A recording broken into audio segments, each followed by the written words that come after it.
Hali qoidalar ham bor edi-yu. Tarqatib berdim hammalarga. O'sha oylarda o'shani kasr mavzusi ham bor. Xo'p, yana buni ham chiqartirib berilgan sizlarga. Qoidasini yozish shart emas. Tartib bilan rivojdan tushuntirishni boshlayman. Faqat yaxshilab tushunishimiz kerak. Tushunmagan joyimizga mabodo tushunmay qolsangiz, sira tushunmayapman deb tushunmay qolsa qolganini ham tushunmay qolishingiz mumkin. Shuning uchun. Demak, boshlaylik. Birinchi qoida deyaptiki, agar kasrning o'zi kasr nima? Kasr deylik, maktabda hamma o'tgan, lekin juda zo'r tushunmagan bo'lsangiz, kasr misol uchun a bo'lib b-ni a taqsim b deb oladi. Mana shu kasr degani mana shu. Ani bga bo'lib bo'lmasa, shuni endi yozib olish kerak-ku. Qanaqa qilib shu vertikal ko'rinishda yozib oladi. O'qilishi a taqsim b. Pastdan o'qisangiz b dan a. Tepadan o'qisangiz a taqsim b deb o'qiladi. To'g'rimi? Misol uchun 3 ta 4 ga bo'lanamiz. Shuni yozib olish kerak endi. 3 bo'lib 4 degani 3 taqsim 4 degani. Demak, taqsim chizig'i bo'lish ma'nosini bildiradi. To'g'rimi? Taqsim chizig'i bo'lish ma'nosini bildiradi. 3 bo'lib 4. Xo'p, demak, 3 taqsim 4. Demak, tepadagi endi surat degani, pastdagi mahraj degani. To'g'rimi? Tepadagi surat, pastdagi mahraj. Tepadan o'qisangiz 3 taqsim 4, pastdan o'qisangiz 4 dan 3 bo'ladi. Pastdan o'qisangiz 4 dan 3. To'g'rimi? Demak, bu yerdagi a surat, b bo'lsa mahraj. Shunaqa, demak, kasr shu. Endi bu birinchi qoida aytayaptiki, agar kasrning surat va mahraji ayni bir natural songa ko'paytirilsa yoki bo'lmasa, kasrning qiymati o'zgarmaydi deyapti. To'g'rimi? Kasrning surati va mahraji ayni bir xil songa ko'paytirsak yoki bo'lsak, kasrning qiymati o'zgarmaydi. Mana misol uchun, 2 taqsim 3. Shu kasr, to'g'rimi? Kasrning suratiga ham, mahrajiga ham ayni bir xil sonni ko'paytiradigan bo'lsak yoki bo'ladigan bo'lsa, kasrning qiymati o'zgarmaydi. Bu nima degani? Bu tengtiraveradi degani. Qiymat o'zgarmasa, bir xil deganimi? Bu tengtiraveradi degani. Ko'paytiring tepani ham pastini 4 ga ko'paytirsa 8 taqsim necha bo'ladi? Ko'paytirib tepani ham pastni ham 8 taqsim 12. Tepani ko'paytirib pastni ko'paytirmay qolib, esdan chiqarib bersangiz xato bo'ladi. Teng bo'lmay qoladi. Demak, bir xil songa ko'paytiramiz tepani ham, pastni ham. Bittasi qolib ketmaslik kerak. Tushunarlimi? Kasrning qiymati o'zgarmaydi, bu degan teng degani. Yana ko'paytiring mana shu narsani 5 ga. 5 * 2 10. 5 * 3 necha bo'ladi? 15. Bundan kasrning qiymati o'zgarmaydi. Tushunarlimi? Xo'p, demak 10 taqsim 15. Yana endi bo'lamiz. Misol, mana shu narsani ko'paytiraylik, birinchi nechiga? 12 ga ko'paytiramiz. Tepani pastga 12 ga 12 * 2 24 degani, 12 * 3 necha? 36 degani. Endi ko'paytirsak ham qiymat o'zgarmaydi. Hammasining qiymati o'zgarmagan, teng turibdi. Bo'lsa ham qiymat o'zgarmaydi. Shuni berilganini bo'lamiz, 3 ga bo'lamiz. 3 ga bo'layapsizmi? Tepani ham bo'lasiz, pastni ham bo'lasiz. Tushunarli? Bittasi qolib ketib qolsa, teng bo'lmay qoladi. Ya'ni qiymati o'zgarib qoladi. Qachon qiymati o'zgarmaydi? Tepani ham pastni ham bir paytda ko'paytirsangiz, bir paytda bo'lsangiz qiymat o'zgarmaydi, teng turaveradi. Demak, tepani bo'laman, pastni ham bo'laman 3 ga. 3 ga bo'lsam 8, 3 ga bo'lsa necha bo'ladi? 12 bo'ladi. Bunda ham qiymat o'zgarmaydi, teng turaveradi. Yana bo'ling tepani ham pastni ham 4 ga. 4 ga bo'lsam tepada 2, pastda necha bo'ldi? 3. Ya'ni avvalgisi kelyaptimi qaytib? Kelyapti. Endi qiymat o'zgarmaydi degani nima degani? Misol uchun 6 bo'lib 2 degani o'zi 3 chiqadi. To'g'rimi? 6 taqsim 2 o'zi 3 chiqadi. Shu ham kasr o'zi. Mana shu qiymati mana shu nechaga teng? 3 ga teng qiymat. Shu qiymat o'zgarmaydi. Hozir ko'ramiz, o'sha mashq qoidaga ko'ra tepani ham pastni ham ayni bir xil ko'paytirib yuborish yoki bo'lib olish mumkin. Demak, ko'paytiramiz tepani ham pastni ham 5 ga. 5 * 6 30, 5 * 2 6. 30 taqsim 6 qiymat nechaga teng? 30 taqsim 6 qiymati 5 ga tengmi? Bu ham 5 uzr. 5 ga ko'paytiryapmiz, bu 10 bo'ladi. To'g'rimi? 5 * 6 30, 5 * 2 10 bo'ladi. To'g'rimi? 30 taqsim 6 nechaga teng? 3 ga teng. Bu ham nechaga teng? 3 ga teng. Qiymati o'zgargani yo'q. Ko'paytiring buni tag'in nechiga? Xo'p, 8 ga ko'paytiring. 8 * 6 48. 8 * 2 necha bo'ladi? 16. 48 bo'lgan 16 ham nechaga teng? 3 ga teng. Qiymati o'zgargani yo'q. Tushunarli? To'sib qo'ygan yo'qmi chiqdi sizni? E'tibor bermanglar bunga. Faqat fokus bunga boskada bo'lsin. U yo'q deb faraz qilavering. Prosta endi yozib olsak, kimdir yo'q bo'lsa foydalanib olishi mumkin deb yozib olyapsiz xolos. Demak, 48 taqsim 16 ham qiymati o'zgargani yo'q. 3 ga. Tushunarli-ya? Bu qoida muhim. Demak, bu qoida bo'lish degani kasrni qisqartiring deydi vaqt kelib. Hozir o'tamiz uni ham. Ya'ni qisqartirish nima degani? Suratda ham, mahrajda ham ayni bir xil songa bo'lish qisqartirish degani. Tushunarli-ya? Qisqartiring 2 ga deyman. Bu degani suratda ham, mahrajda ham 2 ga bo'ling degani. Qisqartirsa qiymati o'zgarmaydi, teng turaveradi. Tushunarlimi? Endi keyingi qoida. Mana o'shanga yetib kelyapmiz. Ikkinchi, kasrning surat va mahrajini ularning birdan farqli umumiy ko'paytiruvchisiga bo'lish, kasrni qisqartirish deyiladi. Siz tushunyapsizmi? Dosiga qarab. Kasrni, demak, suratini ham mahrajini ham umumiy ko'paytiruvchisiga bo'lish kasrni qisqartirish degan ekan. Tepani ham, misol pastni ham nechiga bo'ldik bu yerda mana? Hop, umumiy ko'paytiruvchisi 2 ga 3 ga bo'ldik. Tepani ham pastni ham, to'g'rimi? Mana 3 karra 12 3 karra 8 3 karra 12 degani. Umumiy ko'paytiruvchi bormi kallasida? 3. Demak, o'sha umumiy ko'paytiruvchisi 3 ga buni ham bo'lyapmiz. Bo'lsak 8 12. Mana shu nima ekan? Kasrni qisqartirish deyiladi. To'g'rimi? Yana misol uchun 36 taqsim 48. Shuni tepani biz 4 ga qisqartiramiz. 4 ga qisqartirish nima degani? Tepani ham pastni 4 ga bo'lish degani, to'g'rimi? 4 ga bo'lsak tepani 9, 4 ga bo'lsak 12. Yana endi 3 ga qisqartiramiz. 3 ga qisqartirish nima degani ekan? Tepani ham pastni 3 ga bo'lish degani, to'g'rimi? Tepani 3 ga bo'lsak 3, pastni 3 ga bo'lsak nima degani? 4 degani. Qiyin emasmi? Shu, demak kasrni qisqartirish shu. Demak, bu tepadagi qoida ham muhim. Ko'paytirib olish qiymatini o'zgartirmaydi. Buni keyinchalik gaplashamiz keyin. Keyingi qoida. Xo'p, berilgan kasrdan qisqarmas kasrni hosil qilish uchun kasrning surat va mahrajini ularning ekubiga qisqartirish kerak ekan. Ekubiga bo'lish kerak ekan. Ya'ni ekubi nima degani? Berilgan kasr, berilgan sonlarning eng katta umumiy bo'luvchisi. Eng kattasiga bo'lsangiz, tepani ham pastni ham qisqartirsangiz, qayta qisqarmaydi demoqchi. Mana bu yerda hozir birinchi 3 ga qisqartirdik, necha bo'ldi? 8 taqsim 10. Keyin yana 4 ga qisqartirdik, 2 taqsim 3 bo'ldi. Birdaniga bunga o'tish uchun nima qilyapti? Tepani ham pastni ham ularni eng katta umumiy bo'luvchisiga bo'l deyapti, qisqartir deyapti. Keyin qaytib qisqarmaydi. Bittada bunga o'tasan deyapti. Mana bunda ham biz nima qildik? Birinchi 4 ga qisqartirdik, keyin bu bo'ldi. Keyin yana qisqarayotgan 3 ga deyapmiz, keyin bu bo'ldi. To'g'rimi? Ikkita ish bo'lyapti, ikkita qadam bo'lyapti. Birdaniga qisqartirish uchun shu ikkalasini ekubiga qisqartiradigan bo'lsa, bittada bunga o'tar ekanmiz. Bu endi qayta qisqarmaydi, to'g'rimi? Buni ekubi nechi?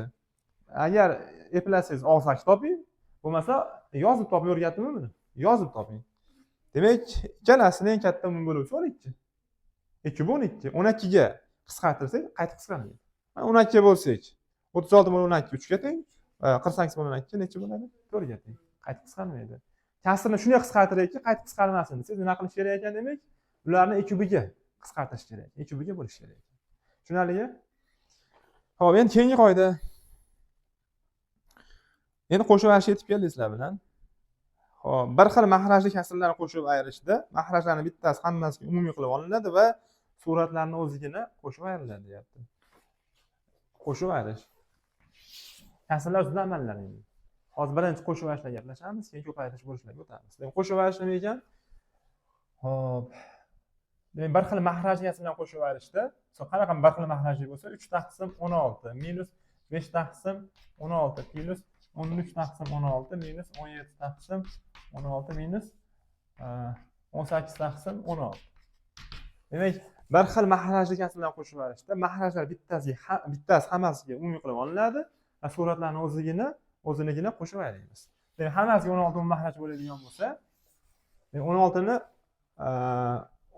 bittasini umumiy mahraj qilib olasiz va suratlarning o'zini nima qilasiz? Qo'shib ayirasiz. Ya'ni ishorasini nima ikki yozasiz.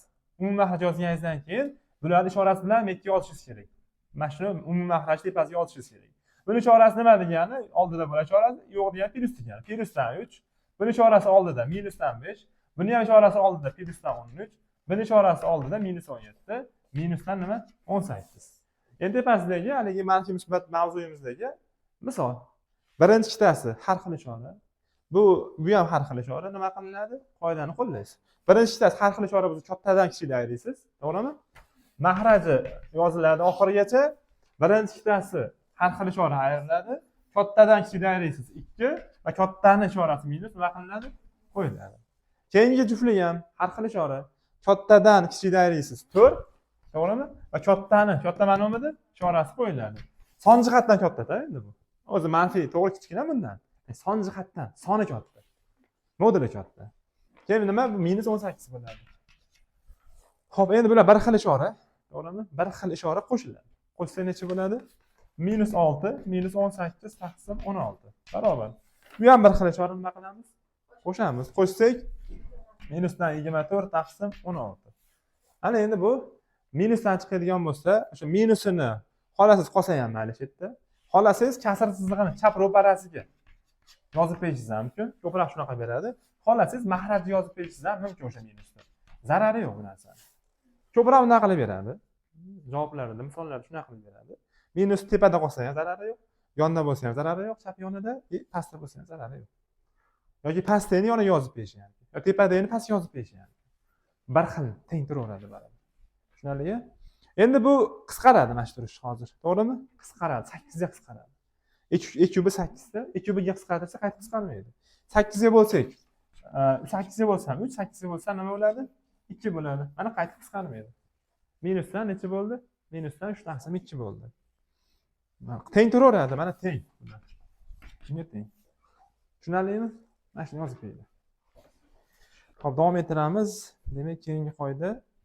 Endi mahrajlar har xil bo'lsa, bir xil bo'lsa, demak bittasini hammasiga umum qilib olib, bittasini qo'shib olib ketaveramiz. Endi har xil bo'lsa bir xillashtirish kerak. Tushunarlimi? Har xil bo'lsa bir xillashtirasiz. Mahraj berish qoidasi bilan keyin o'tamiz. Sal oxirroq o'tamiz. Shu mahraj berish qoidasi shundan kelib chiqadi. Bir xillashtirish qoidasidan kelib chiqqan, lekin zo'r nima? 2 qadam oldinroq ishlaysiz. Endi uni bir xillashtirib ishlaymiz hozirlar bilan. Demak, agar har xil mahrajgasini qo'shib olishda nima qilish desa, mahrajlar bir xillashtiriladi. Qanaqa qilib? Mana misol uchun 2 taqsim 3 minus 1 taqsim 2 plus 3 taqsim 4. Shularni qo'shib olishimiz kerak. Demak, mahrajlar har xil bo'lsa bir xillashtirish kerak. Qanaqa qilib bir xillashtiradi degan savoliga, demak, mahrajlarni har biriga bo'linadigan songa olib kelib olish kerak. Mahrajlar qaysi songa bo'linadi? 12 hammasiga bo'linadi, to'g'rimi? Demak, har uchalasiga bo'linadigan son topib olasiz, keyin o'shanga olib kelasiz. 12 4 ga ham 2 ga ham 3 ga ham bo'linadimi? O'sha songa olib kelib olishingiz kerak. 12 qilish uchun nima qilasiz buni? Ko'paytirasiz 4 ga. Qiymat o'zgarmasligi uchun tepani ko'paytirasiz 4 ga. To'g'rimi? Qiymati o'zgarib qoladi, uni ko'paytirmay qolsangiz. Buni qiymati qolish kerak. Qolish uchun ko'paytiryapsizmi 4 ga? Tepani ko'paytirishga majbursiz. Mana o'shaning uchun 4 karra 3 12, 4 karra 2 necha bo'ldi? 8 bo'ldi. Buni 12 qilish uchun ko'paytirasiz nechaga? 6 ga. Tepasi qolib ketsa qiymati o'zgarib qoladi. Men yozamiz o'rniga. Qiymat o'zgarmasligi uchun tepani ham pastga ko'paytirish kerak. 6 ga ko'paytirish kerak. 6 karra 2 12, 6 karra 1 necha bo'ladi? 6. Mana qiymati o'zgargan yo'q, o'rniga yozishingiz mumkin. Haqqingiz bor. Endi 3 taqsim 4 mahrajni 12 qilish uchun ko'paytirasiz tepani ham pastga nechaga? 3 ga. 3 karra 4 12, 3 karra 3 9. Deymiz. Mana keyin nima qilasiz? Mahrajlarning bittasini hammasiga umumiy qo'llaniladi va suratlarni o'zinigina qo'shib olasiz. Suratlari plus 8, minus 6, plus nima? 9. 8 minus 6 2, 2 plus 9 necha bo'ladi? 11. 11 taqsim necha ekan? 12 ekan. Shunaqa bo'ladi. Tushunarlimi? Endi u mahraj berish. Shundan keyingi qoida endi u mahraj berishda. Xo'p, demak, mahrajlar har xil bo'lsa, bir xillashtirish kerak ekan. Shu eng muhim qoida o'zi. U mahraj shundan kelib chiqqan. Xo'p, shuni u mahraj berish shunday emas. Endi umumiy mahraj nima deganimiz? Umumiy mahraj har birini mahraji bo'linadigan sonda yoziladi. O'sha har birini mahraji bo'linadigan son necha dedik hozir? 12. Demak, 12 o'sha umumiy mahraj deysiz. Tushunarlimi? Yozgan umumiy mahrajingizni har bittasi mahrajiga bo'lib, qolganlarini taqsimot son qilib tepasiga yozib chiqasiz. 12 ni birinchisiga bo'lsak, necha qoladi? 4. 4 qolganini taqsimot son qilib tepasiga yozib chiqasiz.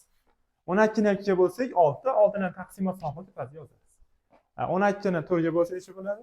3 bo'ladi. 3 ni taqsimot son qilib tepasiga yozasiz va yozganlaringizni ko'paytirib ishorasi bilan yozishingiz kerak. O'zini ishorasini yozasiz doim. Ishorasi qayerda? Oldida bo'ladi. Orqada bo'lmaydi. Doim har bitta son ishorasi oldida bo'ladi. 6 karra 2 8, oldida ishorasi necha edi? Plus edi. Plusni birinchi yozish shart emas. Keyin bo'lsa yozish shart plusni. Hop, necha 6 karra 1? 6. 3 karra 3 9. Shularni nima qilamiz? Hisoblaymiz. 8 minus 6 2, 2 plus 9 necha? 11 taqsim 12. Biz bir qadam ertaroq ishladik bunga qaraganda. To'g'rimi? Bir xillashtirib keyin mahraj qilmadik. Buni sirazi tashlab olib bunga o'tib oldik. Bir qadam ilgariroq ishlaysiz, tezroq ham ishlaysiz. Demak, har birini mahraji bo'linadigan son mahraj qilib olinadi, to'g'rimi? Keyin mahrajni har bittasi mahraji bo'lib, taqsimot sonlarini yozib chiqasiz. Yozganingizdan keyin ko'paytirib ishorasi bilan yozib hisoblaysiz, javob chiqadi. Qiyin emasmi? Yozib qo'ying shuni ham. Hop, endi keyingi qoidaga o'tamiz. Keyingi qoidasi kasrlarni taqqoslash. Taqqoslashda gaplashamiz. Mahraj berishda tushunib oldik. Shunaqa mahraj. Endi taqqoslash qanday bo'ladi? Ikkita kasrni berib taqqoslang deydi. 3 ta berib turib, o'sish tartibida yozing. 4 ta berib turib, o'sish tartibi, chamash tartibida yozing deydi. O'sish tartibida yozish uchun qaysi kasr kattasi, qaysi biri kichkinasi, qaysi biri o'rtachasi shuni bilib olish kerak. Buni taqqoslab qilasiz. Taqqoslash qoidasi qanaqa bo'ladi? Xo'p. Ikkita musbat kasr bergan bo'lsa, 1/2 bilan 2/3 bergan bo'lsa, birinchi usul mahrajlarni tenglashtirib, suratlarni o'zinigina taqqoslaysiz. Taqqoslash uchun mahraj teng bo'lishi kerak. Tenglash nima qilinadi? Demak, 2 o'siga bo'linadigan son yopib olinadi. 2 o'siga bo'linadigan son nechi? 6 yopib olasiz. 6 qilib olasiz mahrajini necha bo'ladi? 6 qilish uchun ko'paytirasiz 3 ga. 6 ga 3 ga 2 6. Qiymat o'zgarmasi uchun tepadan ko'paytirish kerak 3 ga. 3 ga 1 necha? 3. Hop, 6 qilish uchun ko'paytirasiz nechaga? 2 ga. 2 ga 3 6. Qiymat o'zgarmasi uchun ko'paytirasiz tepani ham 2 ga. To'g'rimi? Necha bo'ladi? 4/6 bo'ldi. Endi mahraji bir xil bo'ldimi? Musbat son bo'lsa, musbat sonlar bo'lsa, surat kattasi katta bo'ladi. Tushundingizmi? Kasrlarni taqqoslashda musbat kasrlar bergan bo'lsa, mahrajni tenglaysiz va surat kattasi katta bo'ladi. Tushunarlimi? Agar xuddi shuni manfiysini beradigan bo'lsa, -1/2 yo -2/3 bergan bo'lsa, buni ham tenglaysiz mahrajini. Buni ham tenglaysiz. Tenglash uchun nima qilasiz? 6 qilasiz. Ya'ni 2 o'siga bo'ladigan son 6 yopib olasiz. 6 qilishni ko'paytirasiz buni 3 ga. Qiymat o'zgarmasi uchun tepani ko'paytirasiz 3 ga. Minusdan shu narsani oldi. Buni 6 qilish uchun ko'paytirasiz 2 ga. To'g'rimi? 2 ga 3 ga 6 bo'ladi. Qiymat o'zgarmasi uchun tepani ko'paytirasiz 2 ga necha bo'ladi? 4 bo'ladi. Endi manfiy bo'lsa, agar musbat bo'lganda edi nima bo'lardi? Surat kattasi katta bo'lardi. Manfiy jihatdan endi kattasi nima bo'lishi kerak? Kichik bo'lishi kerak. Oddiy sonda -1 bilan -2. Son jihatdan mana katta. Lekin manfiy bo'lsa, kattasi nima bo'ladi? Kichik bo'ladi. Chunki bu 2 so'm qarz, bu 1 so'm qarz. Bu qarz sizga foydaliroq. Shuning uchun katta deb olinadi. Bu sizga zararroq. Zararli sizga. Shuning uchun kichik deb olinadi. Manfiy holatda demak kattasi kichik bo'ladi. Musbat bo'lsa-ku, kattasi katta bo'ladi. Demak nima qilish kerak? Mahrajlarni tenglash kerak birinchi o'rinda. Tenglaysiz, keyin suratlarni o'zinigina taqqoslaysiz. Kattasi katta bo'ladi, musbat bo'lsa. Manfiy bo'lsa, kattasi kichik bo'ladi. Demak, shart tenglashtirib olish kerak mahrajlarni. Qanaqa qilib bo'lsa. Tushunarlimi? Yozib qo'ying shuni. Keyingi qoida aytayaptiki, 9-qoida. Agar kasrning surati mahrajdan kichik bo'lsa, bu kasr to'g'ri kasr deyiladi. Demak, mahraji kattalari to'g'ri kasrlar bo'ladi. Qanaqa? Xo'p, 2/3, 1/4, 4/9, 8/10. Demak, mahraji katta bo'lsa, suratiga qaraganda. Demak, ular to'g'ri kasr deyiladi. Yoki aksincha. Surati aksincha emas, mana shu nimasi? Surat kichiklar mahrajiga qaraganda, ular to'g'ri kasr deyiladi. Tushunarlimi? Surat kichik mahrajiga qaraganda, demak, bu to'g'ri kasrlar. To'g'ri kasrlar. Buni aksinchasi, mabodo surat katta bo'lsa mahrajiga qaraganda, bular noto'g'ri kasrlar deyiladi. Tushunarlimi? Masalan, 3/2, 4/3, 5/4 yoki 1000/980 deylik. Surat katta bo'lib qoldi mahrajidan ko'ra. Demak, bular hammasi nima degani? Noto'g'ri kasrlar. Noto'g'rini to'g'ri qilib olish mumkin.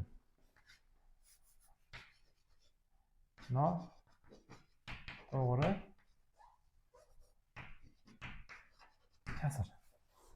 Noto'g'ri kasrlar. Tushunarlimi? Demak, to'g'ri kasr surati kichkina bo'lishi kerak. Noto'g'ri kasrda surat katta bo'lishi kerak mahrajidan. To'g'rimi? Noto'g'ri kasrlarni to'g'ri qilib olish mumkin. Qanaqa qilib? Suratini mahraji bo'lasiz, qoldiqli bo'lish singari. Misol uchun, hop 20/6. Shu noto'g'ri kasr. To'g'ri qilish uchun suratini mahrajiga bo'lasiz, qoldiqli bo'lish singari uchburchak usulda. To'g'rimi? Bo'lib necha bo'ladi? Nechta butun bor? 2 ta. 2 tasi 3 ta. 2 tasi 12, ayrimasi 8 chiqib qoladi. 8 bundan katta bo'lishi mumkin emas. Demak, 2 tasi kamlik qiladi, 3 ta berish kerak. 3 kira 6 necha? 18. Ayirsak 2 qoldi. To'g'rimi? Mana bo'lib bo'ldik. Qoldiq chiqqandan keyin olib chiqqan butun kasr chizig'ini chap yoniga yoziladi. Mahraji o'zgarmaydi. Qoldig'i, mana qoldig'imida, qoldiq tepaga yoziladi. Mana to'g'ri qildik. Keyin buni butuni borligida buni aralash son deyiladi. Shunaqa qilib noto'g'ri kasrlarni qoldiqli bo'lib turib, aralash son qilib to'g'ri qilib olish mumkin. Butuni bo'lingda aralash, ham butun ham kasr ham bo'lib aralash son deyiladi. Yoki aralash kasr deyiladi. Tushunarlimi? Endi kasri qisqaradi. Kasri xohlagan payt o'zi qisqarishi mumkin. Xohlagan payt o'zi qisqarishi mumkin. O'zi. Tushunarlimi? Men ham qisqartiravering, mayli, zarari yo'q. Men ham qisqartiravering, zarari yo'q bu narsani. Tengtiraveradi. 3 ga qisqaradi, 2 ga qisqaradi hozir. 2 ga bo'lsam 1, 2 ga bo'lsam 3 deganimi? Demak 3 dan 1 degan ekan. Bu ham asli 2 ga qisqarganda necha edi? 2 ga bo'lsam 10 bo'ladi, 2 ga bo'lsam 3 bo'ladi, 2 ga qisqarganda. To'g'rimi? Endi yana qaytmoqchi bo'lsangiz nima qilasiz? Yana qaytmoqchi bo'lsangiz, hop, butunni ko'paytirasiz mahrajiga, natijasini qo'shib qo'yasiz suratiga. 3 kare 6 18, 18 2 ni qo'shsam 20. 20 ni yozasiz, mahrajni yana olib kelib qo'yasiz. O'zgartirmaysiz mahrajni hech qachon. Tushunarlimi? Mana olib keling, 3 ta olib kirish qoidasi, butun olib kirish qoidasi ko'paytirasiz mahrajiga, suratiga qo'shib qo'yasiz natijasini. 3 kare 3 9, 1 ga qo'shsam 10. Demak 10 taqsim mahraji kelyaptimi? Kelyapti. Demak, noto'g'ri kasrlarni to'g'ri qilish uchun shu qoldiqli bo'lishdan foydalanib, aralash son qilib yozib olishingiz mumkin. Tushunarlimi? Yana yozaylik shunga doir. Kattaroq 200 taqsim 9. Surati sal farq qilsa mahrajiga qaraganda kattaroq bo'lib, demak 200 taqsim 9 nima qilamiz? Aralash son qilamiz. Buning uchun qoldiqli bo'lishdan foydalanasiz. 209 ga bo'lasiz. To'g'rimi? 29 ga bo'lsa nechta bor? 2 ta bor. 2 ga 9 18 ayirsak necha bo'ladi? 2. To'g'rimi? Endi 0 olib tushasiz. Necha bo'ladi? 2 ta bor. 2 ga 9 18 ayirsak yana 2 qolmoq bo'ldi. To'g'rimi? O chiqqan butun. Bu chiqqan butun. Butun kasr chizig'i nima qilinadi? Chap yoniga yoziladi. Bu chiqqan butun kasr chizig'i chap yoniga yoziladi. Chap ro'parasiga yoziladi. Mahraji o'zgarmaydi. Mahraji o'zgarmaydi. Qoldiq qayerga? Qoldiq tepaga yoziladi. Yana qaytmoqchi bo'lsangiz, butunni ko'paytirasiz mahrajiga, natijasini qo'shib qo'yasiz suratiga. 22 kare 9 198 bo'ladi. 2 ni qo'shsam 200 bo'ladi. Qaytib kelyaptimi? Qaytib kelyapti. Ba'zan butunni olib kirib olish kerak shunaqa qilib, ba'zan tepani pastga bo'lib, butunni yoniga yozib olish kerak. Tushunarlimi? Ikkovi usul ham muhim. Bunga olib kelib olish qulay, ba'zan bundan bunga o'tib olish ba'zan muhim.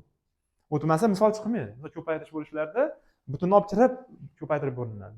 Butunni olib kirmasdan ko'paytirish bo'lish mumkin emas. Qo'shib olishdan ba'zan butunni olib kirib olish kerak. Shunda qulay bo'ladi. Hali xato chiqish ehtimoli past bo'ladi. Tushunarlimi? Demak, hop. Demak shu aralash sonlarni shu bo'ldi qanaqaligini, demak noto'g'ri kasrdan kelib chiqadi. Noto'g'ri kasrda o'sha tepani pastga bo'lishdan yozilgan butun o'sha butun kasr borligini bu aralash son deyiladi. Aralash son qayerdan kelib chiqqan desa, o'sha noto'g'ri kasrdan kelib chiqqanligini tushuning. Endi shular ustida amallar ham bor. Aralash sonlar ustida qo'shish, ayirish, ko'paytirish bo'lish amallari ham bor. Endi ko'paytirish bo'lishlarni hozir o'tmaymiz sizlar bilan. Hozir qo'shishni o'tamiz sizlar bilan.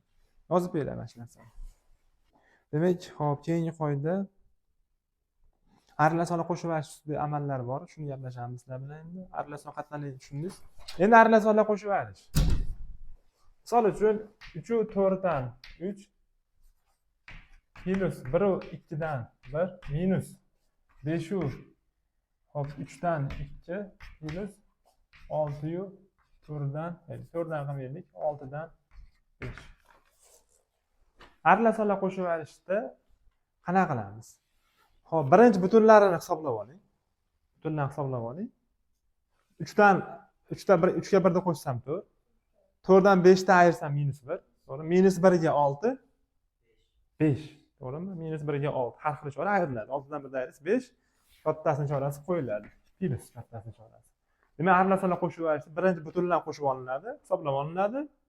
O'sha kasr chizig'ini chap yoniga yozib olasiz. Keyin kasrlarini qo'shib olasiz. Kasrlarni qo'shib olish nima qilinadi? Umumiy mahraj beriladi. Umumiy mahraj har bittasini mahraji bo'linadigan son bo'lishi kerak. O'sha nechi? 20?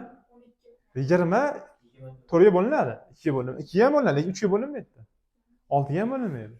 Umumiy mahraj har bittasi mahraji bo'linishi kerak. To'g'ri, 12. 12 haqiqat 4 ga ham, 2 ga ham, 3 ga ham, 6 ga ham bo'linadi. To'g'rimi? Bittasi mahraji bo'linmay qolsa, u mahraj emas. Noto'g'ri topgan bo'lasiz. Demak, 12 har bittasi mahraji bo'linadi va o'sha olgan umumiy mahrajingizni har bittasi mahraji bo'lib, taqsimot sonlarini tepasiga yozib chiqishingiz kerak. Shu esdan chiqmas. Ko'pchilik esdan chiqib qoladi. Keyin qatta qildim o'tiraveradi. Olgan mahrajiz har bittasi mahrajiga bo'lishingiz shart. Qolgan tepasiga yozishingiz kerak. 12 to'rtga bo'lsam 3, qolganini yozaman. 2 ga bo'lsam 6 qoldi, yozaman. 3 ga bo'lsam 4 qoldi, yozaman. 6 ga bo'lsam 2 yozaman. Va yozib chiqqanlaringizni taqsim sonlaringizni ko'paytirib suratiga ishorasi bilan yozishingiz kerak. Buni har bittasi sonni ishorasi oldida. Plyusdan, to'g'rimi? 3 kare 9 plyusdan 9 ekan deysiz. 6 kare 1 6 plyusdan 6 ekan deysiz. 4 kare 2 8 minusdan 8 ekan deysiz. 2 kare 5 10 plyusdan 10 ekan deysiz. Endi tepasi o'zimiz manfiy musbat mavzusidagi amallar. Birinchi ikkitasi bir xil ishora qo'shiladi, keyin ikkitasi har xil ishora ayriladi. Yana buni boshqacha yo'llari ham bor. Bir xil ishoralar qo'shib olsa ham bo'laveradi. Ishorasi bir xillar, plus, bu ham plus-ku, to'g'rimi? Shularni qo'shib olish ham mumkin. Ikkalasi 15, bu bilan 25. To'g'rimi? Keyin yana ishorasi bir xillar qo'shib olasiz. Bu qo'shganingizni, u qo'shganingizni ayirib qo'yasiz oxirida. Va kattasi ishorasini qo'yib qo'yasiz. Shuni qilsa ham bo'ladi. Xo'p, demak, 15 bu bilan 25, dan keyin 8 ayirsa necha bo'ladi? 25 8 ayirsam 17 bo'ladi. 13 bo'lmaydi. 17 bo'ladi. 5 butun 12 dan 17.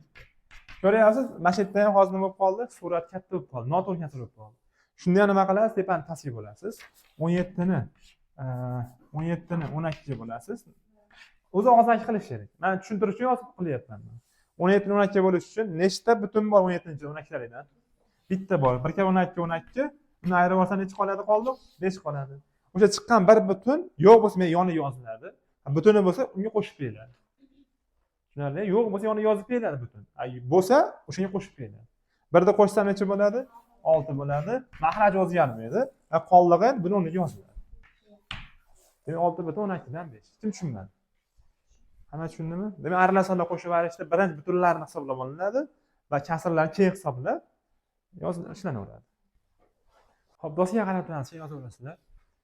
Xo'p, endi butun bilan kasrni qo'shib olishlar qoidasi ham bor. Misol butun bilan kasrni 3 minus 5 taqsim 6. Shuni hisoblang deydi. Buni ikki xil usuli bor. Birinchi usul. Xo'p, butunni mahraji yo'q degani, mahrajda bir bor degani ham. Shunaqa qilsa ham bo'ladi. 3 degani 3 taqsim 1 degani ham, to'g'ri? 3 bo'lib 1 degani, mana bu deganimi? Shunaqa qilsa ham bo'ladi. Minus 5 taqsim 6. Shunaqa qilsangiz, 1 bilan 6 ga bo'linadigan son 6 ni o'zi. 6 ni o'zi mahraj qilib olinadi.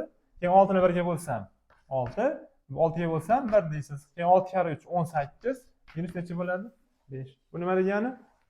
13 taqsim 6 degani. Buni aralashtirib qilsak, ha, tushunarli, og'zaki olishimiz kerak endi managa.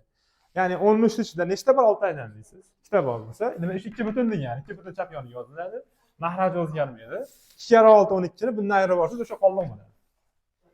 Qoldiq bo'ladi. 2 6 dan 1 degani aralashtirib qilib berish kerak oxirida.